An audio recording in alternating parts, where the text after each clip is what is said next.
Haleluya, ndagusuhuje muvandimwe uteze amatwi ijambo ry'Imana. Ndakuramukije, Imana yo mu ijuru iguha umugisha. Ndagira ngo rero tuganire ijambo ry'Imana, ariko mbere yo kuganira ndagira ngo tubanze dusenge kugira ngo twinginge Imana ibane natwe muri uyu mwanya w'ijambo ry'Imana. Reka dusenge Imana.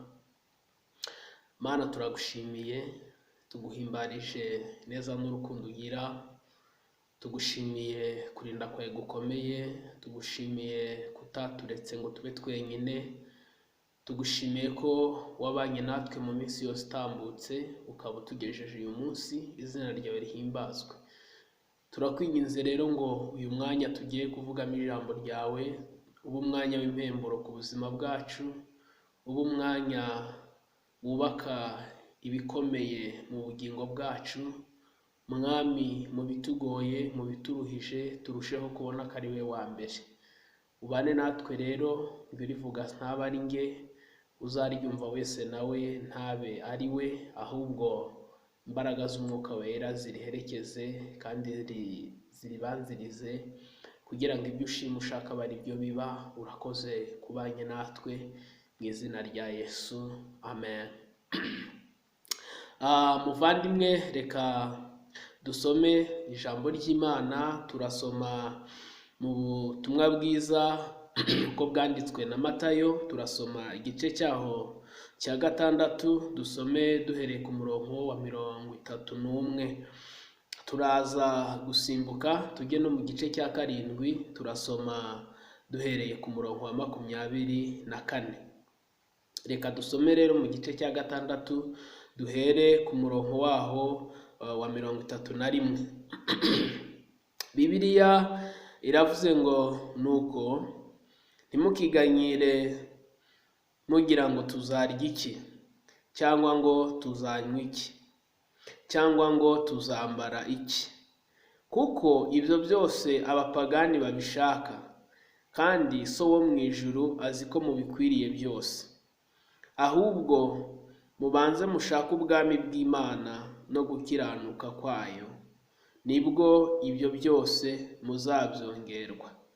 Ntimukiganyire mutekereza iby'ejo, kuko ab'ejo baziganyira iby'ejo.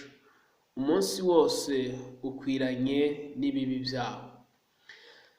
Reka dusome mu gice cya 7 umurongo waho wa 24, tumanuke turageza n'umurongo waho wa 27.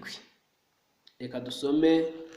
Bibiliya iravuze ngo, nuko umuntu wese wumva ayo magambo yanjye akayakomeza azaba nk'umunyabwenge wubatse inzu ye ku rutare.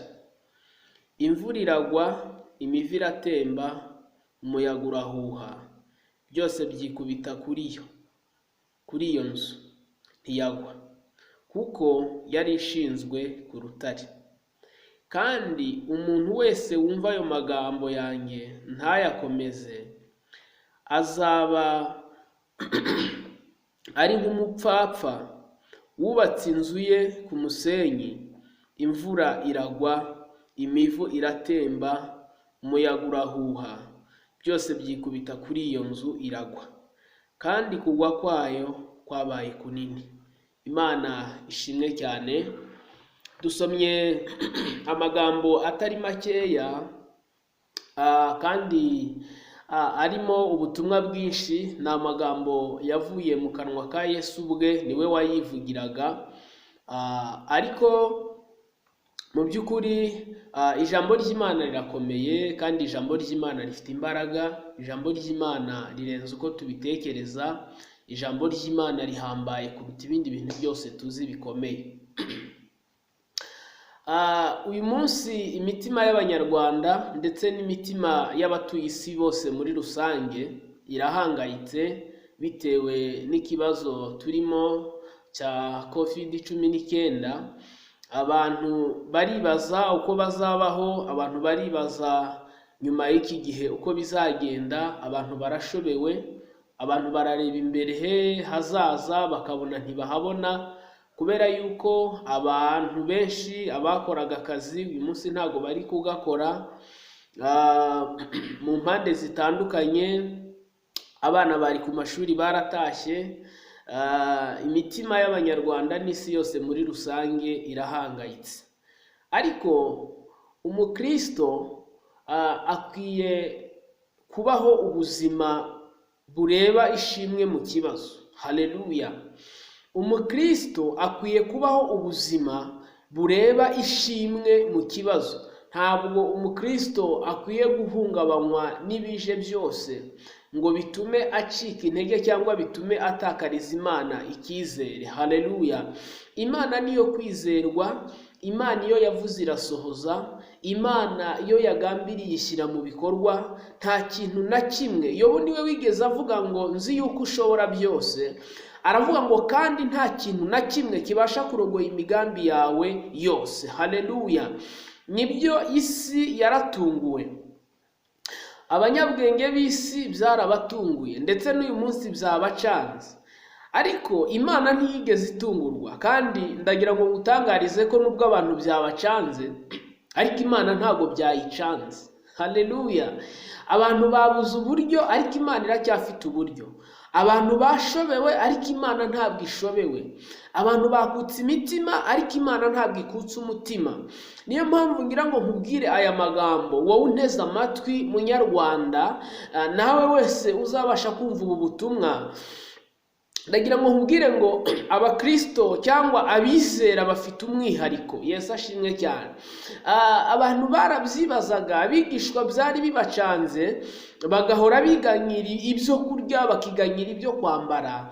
Kimwe nuko abantu uyu munsi bari kwibaza ngo ese tuzarya dute, tuzambara dute, tuzabaho dute, ubuzima buzatumerera bute, bakumva birabakomeranye, bakumva birabacanze.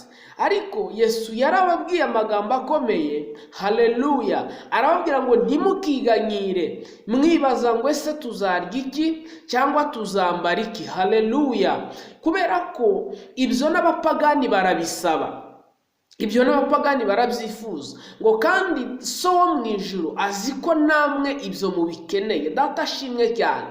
Mbabwire ngo Imana irabizi ko natwe dukwiye kurya, Imana irabizi ko umukristo akwiye kwambara, Imana irabizi yuko abana bagomba kwiga, Imana irabizi yuko, haleluya, ababa mu mazu bakodesha bagomba kuyishyura, Imana irabizi neza yuko umuntu agomba kugira ubuzima bwiza, kubera ko nta kijya kiyitungura. Yesu ashimwe cyane. Dawidi niwe wigeze avuga ngo nari umusore none ndashaje, ngo ariko ntabwo nigeze mbona urubyaro rw'umukiranutsi rusabiriza. Haleluya! wasangwa ngo rwikorera amaboko. Data ashimwe cyane. Uwo ni wo mwihariko w'abana b'Imana, uwo ni wo mwihariko w'abakristo. Ntabwo abakristo, haleluya, uko byamera kose Imana yacu niyo kwizerwa. Uko byagenda kose Imana yacu iracyari yo kwiringirwa, izahura ari yo kwiringirwa, kubera yuko ibyo yakoze birakomeye. Ndagira ngo nkubwire inshuti muvandimwe, ibitangaza Imana yakoze ntabwo bireberwa mu by'izakora. Niba ushaka kureba ubunini bw'Imana, uretse ko utanabubona utanabuheza, umwe yaravuze ngo uburebure bwawe mu mwami nta wabuheza, ngo ntibugire itangiriro, ngo ntibugira n'iherezo. Aravuga ngo ni wowe ukomeye, Uwiteka Imana yacu. Haleluya! Imana ishimwe cyane. Imana ifite ibyo yakoze. Abantu benshi bakunda gucika intege bageze mu bibazo bibakomereye cyane, bakirengagiza ko Imana yabanye nabo mu byahise, ari nayo iri kumwe nabo muri ibi ngibi bagiye guhura nabyo. Nta muntu Imana itakoreye igitangaza. Ndagira ngo wowe unteze amatwi ubanze wibuke, ubanze utekereze neza, ese Imana ntacyo yakoze ku buzima bwawe?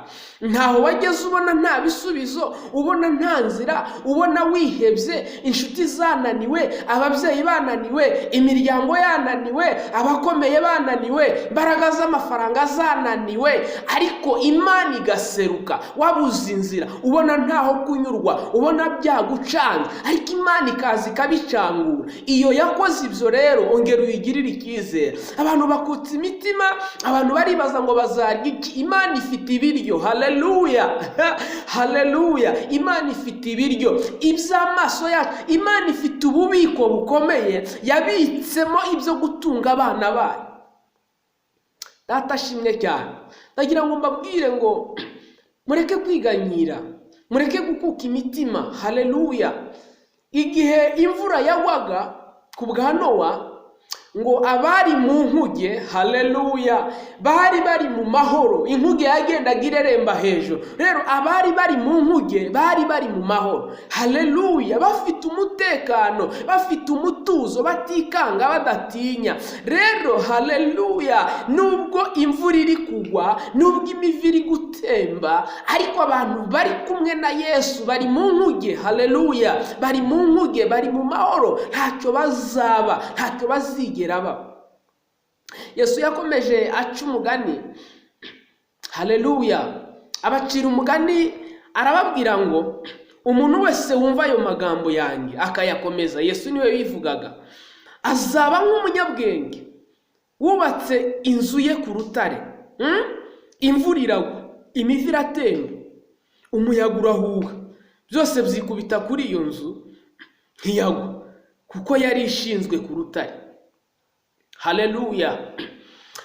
Imivu yaratenze.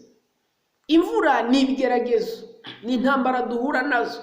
Imvura ni ibintu bidukomerera mu buzima bwa buri munsi tugenda tubona. Hanyuma imivu ni ingaruka z'ibyo bibazo. Uyu munsi imvura irimo iragwira isi, ariko Imana yavuganye n'abantu bayo ko ibahaye umutaka. Mbibutse hari abantu Imana yavugaga ngo imvura iraguye, ikavuga ngo ariko abana banjye mbahaye umutaka, imvura ntabwo izabanyagira. Abantu bamwe bakabikritika, abantu bamwe bakabipinga. Imana yagiye ivuga, abantu bakabitera umugeri. Amatorero menshi kugeza uyu munsi wa none yagiye ashyiraho ingamba zikumira abahanuzi, ngo batwara iminota myinshi, ngo bateza akaduruvayo, ngo bahabura imitima, ngo batera abantu ubwoba. Ariko reka mbabwire, uyu munsi si ko ifite ubwoba. Abakomeye n'aboroheje ko bafite ubwoba, ubu babufite babuhanuriwe nande? Ndagira ngo ubitekerezeho cyane. Ubu babufite babuhanuriwe nande?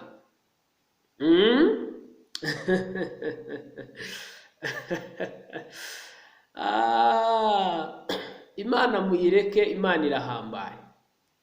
Abantu benshi bagiye bavuga ngo abantu basize gahunda zabo imbere cyane, bashyira gahunda zabo imbere cyane kuruta gushyira Imana imbere.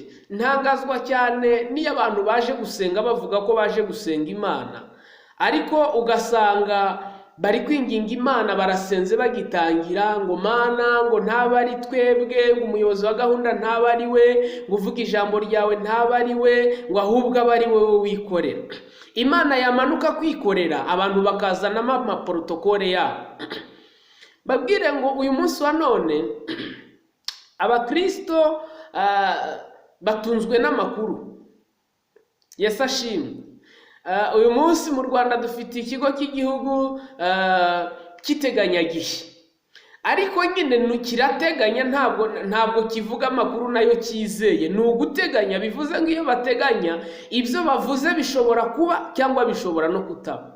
Ariko ndashimira Imana yo mu ijuru ko itanga amakuru atari iteganyagihe. Ndashimira Imana ko itanga amakuru yizewe, amakuru nyayo, amakuru atari iteganyagihe, amakuru adafite ico, amakuru asukuye neza. Rero abantu batindanye n'Imana, abantu babanye n'Imana ahantu hatandukanye, bakemera bagatindana nayo, Imana yababwiye, Imana yabahaye umutaka. Haleluya. Rero wowe Imana yahaye umutaka, ndagira ngo nguhumurize, ukomere.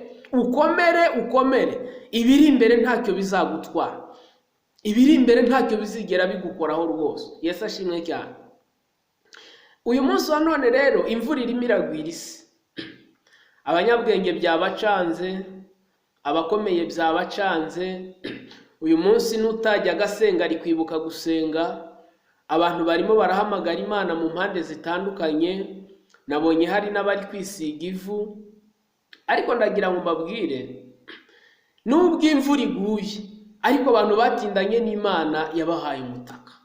Yesu yaravuze ngo rero, haleluya, ngo umuntu wese wumva ayo amagambo Yesu avuga akayakurikiza akayabika mu mutima we, ngo ameze nk'umunyabwenge bubatse inzu ye ku rutare. Haleluya.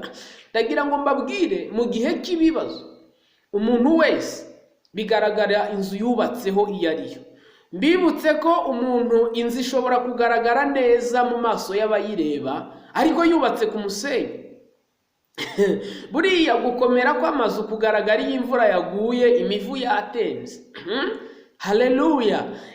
Rero ntabwo ubwiza bw'inzu kubiteye amarangi meza, kubiri muri pariseri nziza, ntabwo aricyo kiyihindura ikomeye. Ikiyigira ikomeye ni umushinge yubatseho, fondasiyo yubatseho. Data shimwe. Haleluya. Rero ngo umuntu wubatse inzu ye ku rutare, imivu yaratembye, imiyaga iraza, ibikuku biraza, ariko iyo nzu ntacyo yigeze iba. Uko niko umukristo wibika ijambo mu mutima we ameze. Satani ntakwibagize ngo akujyane kure, akumvishe ko ahari Imana ibyo yavuganye nawe yakubeshye. Hari abantu nabonye ngo bari kurogereta, ngo bari gusaba imbabazi ngo kuko bifurije abantu ngo bazagira umwaka mushya muhire wa 2020. Ndagira ngo nkubwirire ijambo rikomeye. Haleluya. Imana niyo kwizerwa. Haleluya. Umuntu wibikiye ijambo mu mutima we ntacyo azigera aba. Umuntu wikomeje ku Mana, umuntu wubatse ku rutare, imiyaga niza, ibikuku nibiza, imivi igatera, uwo muntu ntacyo azigera aba. Umuntu wubatse ku rutare, inzara nitera zawe azarya. Haleluya. Umuntu wubatse ku rutare, amapfa natera azabona icyo kunywa. Umuntu wubatse ku rutare, uko byamera kose Imana izamurinda. Erega haleluya, Imana twikomejeho si rimwe si kabiri tubona ineza yayo. Ntabwo ari ubwa none, tuyifitiye icyizere. Iyi Mana tuyifitiye amakuru. Iyi Mana, haleluya, mu gihe tumaranye nayo twabonye ari indahemuka, ntabwo yigeze ihemuka. Haleluya. Hari umuririmbyi wigeze aririmba, haleluya, Imana ishimwe cyane, yigeze aririmba aravuga ngo aho uzasanga umukobwa wubaha Imana, ngo cyangwa umubyeyi cyangwa umugabo, we kumusuzugura uko yaba ari kose. Yesu ashimwe cyane. Iyi Mana turayikunda. Iyi Mana ntabwo igikoze isoni abantu bayinambye. Rero nubwo imitima ihagaze, nubwo isi yose ibuze ibyiringiro, ariko Satani ntagukura umutima ngo atume uva mu byimbo, atume utakaza ibyiringiro.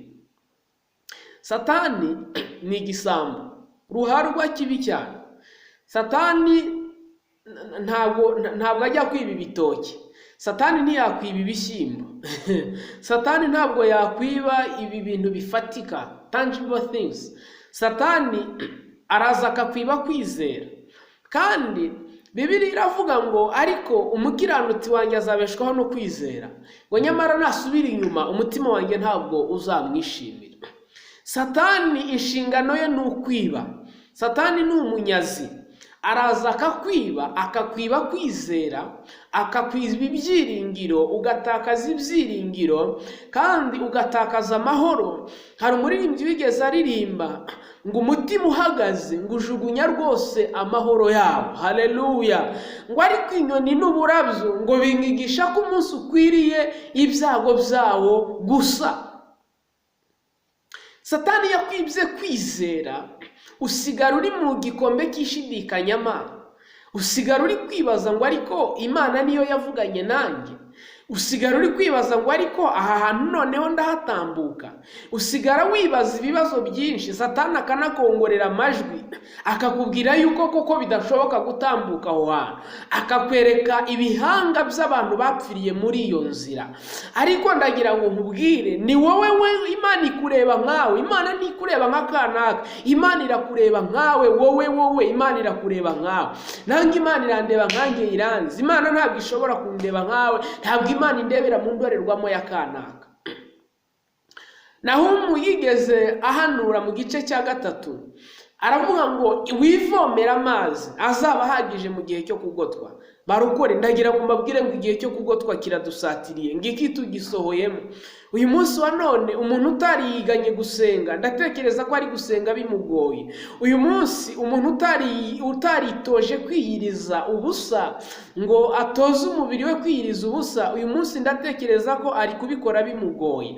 Uyu munsi umuntu utaritoje gutindana n'Imana ngo yitoze kwishakamo ibihe byiza byo gusenga, akajya mu bihe byiza ari uko agiye mu cyumba runaka cyangwa mu rusengero runaka, agasenga ari uko ari gusengana na kanaka, akumva ijambo ry'Imana ari uko ari kuribwirwa na kanaka. Ndatekereza ko uyu munsi wa none biramukomereye, biramucanze, biramugoye, biramukomereye cyane. Ariko Nahumu yaravuze ngo wivomera amazi azabe ahagije mu gihe cyo kugotwa. Igihe cyo kugotwa amavomo ntaba akigibwaho. Igihe cyo kugotwa umuntu aba akomanga akabura umukingurira. Igihe cyo kugotwa ntabwo biba byoroshye. Uyu munsi turi kuguma mu mazu kandi niryo tegeko nyine turagomba kubyubahiriza.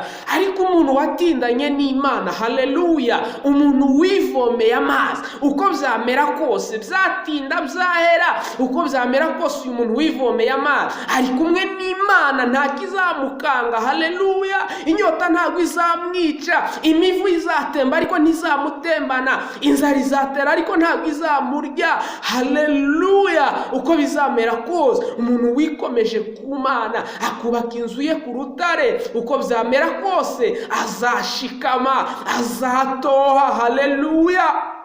Imana ishimwe cyane. Dawidi yandika Zaburi ya mbere yaravuze ngo hahirwa umuntu udakurikiza imigambi y'ababi, ngo ntahagarare mu nzira y'abanyabyaha, ngo ntiyicarane n'abakubayi, ngo ahubwo amategeko y'Uwiteka niyo yibwira, ngo kandi amategeko ye niyo yibwira ku manywa na nijoro. Aravuga ngo bazahwana n'igiti cyatewe hafi y'umugezi, ngo cyera imbuto zacyo igihe cyacyo. Aravuga ngo ibibabi byacyo ntabwo byuma, ngo icyo azakora cyose kizamubera cyiza, haleluya. Rero igihe kirageze kugira ngo umuntu wese agaragara aho yateye, aho yatewe. Niba mbibutse ko, haleluya, igiti gitoha ni igiti giteye hafi y'umugezi.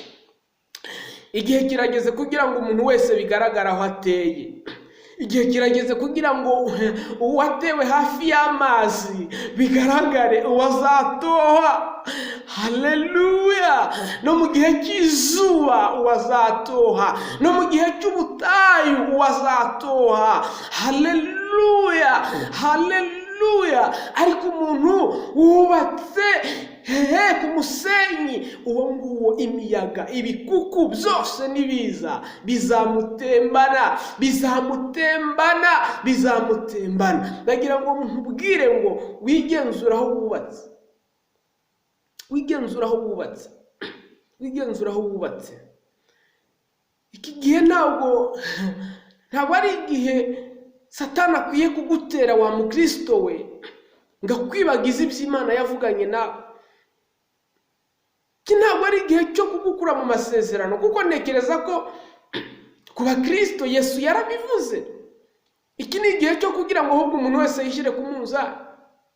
Ubu hari abantu mu rugo byananiye gusenga, ubu hari abantu mu rugo harambiye, ubu hari abantu bari kwirirwa bakina ikarita, bakaryama, bakabyina, bakarya, bakajya kuri WhatsApp umunsi ukira, badashobora no gufata umwanya wo gusenga. Ariko ndagira ngo nkubwire ngo, haleluya, abantu batindanye n'Imana, abantu basenze Imana, Imana izabagirira neza, Imana izabagirira neza. Mbese imfatiro z'isi zisenyutse, umukiranutsi yakora iki? Ngo yasenga. Haleluya.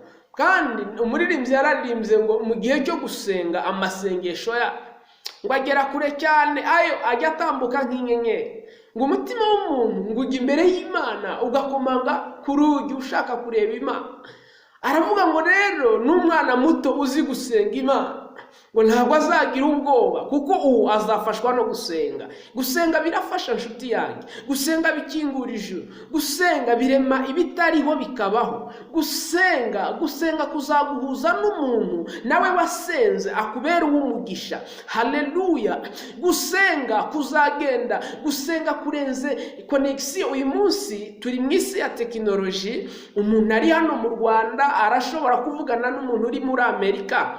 Ariko reka mbabwire, imbaraga z'umwuka wera zirenze iri tumanaho dutekereza, imbaraga z'umwuka wera zirenze iyi tekinoloji dutekereza, zo ziragenda zirenga naho ngaho. Haleluya. Zigatumbagira zikagera ku Mana. Imana ikamanurwa no kureba umwana wayo, igasanga ari umukobwa, igasanga ari umusore, igasanga ari umupapa, igasanga ari umumama urimo urayisenga, urimo urayihamagara. Imana ikumva ikiri gutuma uyihamagara, ikagutega amatwi. Tatashimwe cyane. Imana ihimbazwe, Imana ihabwe icyubahiro. Imana yacu iradufite. Imana yacu itugirira neza uko bwije n'uko bukeye. Hari umuririmbyi waririmbye ngo Mana nduburira amaso yanjye ku misozi. Aravuga ngo mbese gutabarwa kwanjye kwavahe? Aravuga ngo kuwiteka niho guturuka, ku Mana yaremye ijuru n'isi. Nshuti y'umusaraba, muri iki gihe turimo gutabarwa kwawe kuraturuka he? Hari abantu bari barubatse amazu yabo kuri Batondo. Hari abantu bari barubatse amazu yabo mu kazi, posta afite, umushahara ahembwa. Hari abantu bari barubatse amazu yabo. Natangajwe n'indaya zayaga zirata ngo zicuruza imari idahomba. Ndatekereza ko imfatiro zarasenyutse. Umuntu wese ufite ikindi yari yarishingikirijeho kitari Yesu, kitari ijambo ry'Imana, ntago ntekereza ko bizamugwa neza. Iyo wikomeje ku muntu, wubatse ku muntu, umuntu arapfa, umuntu arahinduka, inkunga yaguhaga akayihagarika. Ariko iyo wikomeje kuri Yesu, niyo abantu bakureka, niyo wahamagara abantu ntibakwitabe. Hari igihe umuntu aba ari mu kibazo agaterefona umuntu ntamwitabe kubera ko azi ko ari ibibazo agiye kumubwira. Ariko nagira ngo nkubwire, telefone ya Yesu niyo itagiva kuri rezo. Iteka ryose iyo uhamagaye aba ari ready kukwitaba. Bwana sifiwe. Aba ari ready kukwitaba, akavuga ngo ninde uri kumpamagara, akitaba kumva icyo umubwira. Iyo rero abantu bari mu bibazo cyangwa iyo umuntu ari mu kibazo, hari igihe uhamagara ukabura uwakwitaba. Ariko Yesu ntabwo ajya abura kwitaba. Rero umuntu wikomeje kuri we, umuntu watindanye nawe, umuntu wibikiye ijambo mu mutima, iryo rizamutunga, iryo rizamukomeza. Ndagira ngo mbabwire ngo mureke kwiganyira, mureke kwiheba. Bakristo bene data, mureke gucibwa intege n'ibyo muri kubona. Abana gusubira ku mashuri bazasubirayo, muzasubira mu kazi kanyu. Hari abafite ubwoba ko bazabirukana. Niba akazi urimo warakajyanywemo n'Imana, ari Imana yakagusizemo, uzongera ugasubiremo. Haleluya. Niba ari Imana yakagusizemo, uzongera ugasubiremo. Niba ari Imana yakohereje gucuruza, uzongera ucuruze bigende. Imitima ye gucika intege, imitima ye gukuka. Imana yacu iracyari yo kwizerwa, Imana yacu iracyari nyabushobozi. Ndagira ngo mbabwire, mwe gucika intege, ahubwo dushishikarire gusenga, ngo ntiducogore gusenga kugeza ubwo Yesu azaza. Turi gusatira ibihe bikomeye. Abantu bamwe badashaka kumva mu matwi yabo ko ari imperuka, badashaka kumva mu matwi yabo ko ari ibimenyetso byo kugaruka kwa Yesu. Ariko Yesu yabwiye abigishwa, arababwira ngo nimubona ibishyitsi, mukumva intambara, mukabona indwara z'ibyorezo, ngo ibyo byose bizababwire ko ndi hafi kuza. Ngo noneho rero ngo mwirinde kugwa ivutu kugira ngo mutananirwa gusenga, namwe uwo munsi ukazabatungura. Ndagira mbabwire, iyo abantu baguye ivutu ntabwo gusenga bibakundira. Habwira abantu tujye gusenga, ati hoya, ati ndi busy, nta mwanya mfite, birankomereye, akazi, ibiki, amafaranga, uyu munsi ntawe uri kukajyaho, kandi abantu barakomeza kubaho. Ibintu byose wakora ukimura Imana, ukimura Imana umwanya, umenye ko uri gukorera zeru, uri murubaka ku musenyi. Gukora akazi ugahera ku wa mbere, ku itariki ya mbere ukagera ku ya 31, utarigera ufata n'umunsi wo gusenga n'umwe, ugenda mu gitondo ugaruka nimugoroba, habe no gushimira Imana ikurinda mu nzira. Hari abantu bamwe Imana yahaye akazi, bataranywaga inzoga bajya mu kabari, babona umwanya wo gusinda. Hari abantu bamwe Imana yahaye akazi, bari barayisenze bayisaba ngo Mana uzaduha akazi, aho kugira ngo bayitambire ituro ry'ishimwe, ahubwo babihindura intwaro yo kujya gusambana. Bagacyura abakobwa mu mageto, abandi bakinjira abagore, abandi bagacyura indaya. Ndagira ngo mbabwire ngo Imana yo mu ijuru ntabwo inezezwa nuko abantu baba imbata z'ibibi, ariko icyo nyikundira ni inyembabazi. Haleluya. Iki ni igihe cyo kugira ngo rero abantu dusenga Imana, umuntu wese yisuzume. Ndatekereza ko itanze akanya k'umwiherero kugira ngo umuntu wese arebe uko yabanye nayo. Ese wa mugabo we, Imana wabanye nayo neza? Muvye wabanye nayo neza? Musore muko, Imana wabanye nayo neza? Mu kazi kawe wabanye nayo neza? Ku ishuri wabanye nayo neza? Aho wirirwa kuri telefone n'ahandi abantu batabona, wabanye n'Imana neza?